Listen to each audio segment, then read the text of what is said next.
আসন্ন ফুটবল বিশ্বকাপকে সামনে রেখে নতুন এক প্রযুক্তি নির্ভর যুগে প্রবেশ করছে বর্তমান বিশ্ব চ্যাম্পিয়ন আর্জেন্টিনা। নিজেদের কোচিং স্টাফের কার্যক্রম আরও আধুনিক এবং কার্যকর করতে গুগলের কৃত্রিম বুদ্ধিমত্তা প্রযুক্তি জেমিনি ব্যবহারের ঘোষণা দিয়েছে আর্জেন্টাইন ফুটবল অ্যাসোসিয়েশন বা এএফএ।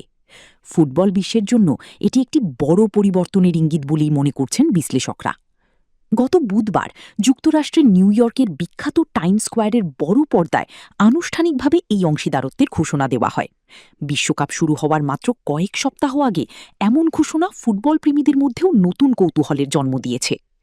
আর্জেন্টাইন ফুটবল অ্যাসোসিয়েশনের কমার্শিয়াল ডিরেক্টর লিয়েন্দ্রো পিটারসেন জানিয়েছেন, গুগল জেমিনির এআই প্রযুক্তি কোচিং স্টাফদের বিভিন্ন গুরুত্বপূর্ণ কাজে সহায়তা করবে, বিশেষ করে খেলোয়াড়দের চোট প্রতিরোধ, প্রতিপক্ষের কৌশল বিশ্লেষণ এবং ম্যাচ চলাকালে তাৎক্ষণিক গুরুত্বপূর্ণ সিদ্ধান্ত গ্রহণে এই প্রযুক্তি গুরুত্বপূর্ণ ভূমিকা রাখবে। তার ভাষায়, এই প্রযুক্তি শুধু তথ্য বিশ্লেষণই করবে না, বরং দ্রুত সিদ্ধান্ত গ্রহণের মাধ্যমে দলের সামগ্রিক পারফরমেন্স আরও উন্নত করতে সহায়তা করবে। এদিকে শুধু কোচিং স্টাফ নয়, সমর্থকদের জন্য নতুন অভিজ্ঞতার সুযোগ তৈরি হচ্ছে।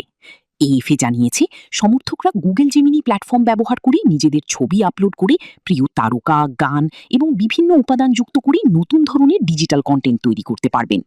ফলে যারা মাঠে গিয়ে খেলা উপভোগ করতে পারবেন না, তারাও প্রযুক্তির মাধ্যমে জাতীয় দল এবং তারকা ফুটবলারদের আরও কাছ থেকে অনুভব করার সুযোগ পাবেন। যদিও গুগলের সঙ্গে হওয়া এই চুক্তির আর্থিক বিষয় প্রকাশ করা হয়নি, তবে এটিকে আর্জেন্টাইন ফুটবল অ্যাসোসিয়েশনের ইতিহাসের অন্যতম গুরুত্বপূর্ণ চুক্তি হিসেবে উল্লেখ করা হয়েছে। বিশেষজ্ঞরা বলছেন, ওপেনএআই-এর চ্যাটজিপিটি, গুগলের জেমিনি, ক্লদ কিংবা গ্রকের মতো কৃত্রিম বুদ্ধিমত্তা প্রযুক্তির বিস্তার ফুটবল বিশ্বের অভিজ্ঞতাকে বদলে দিতে শুরু করেছে।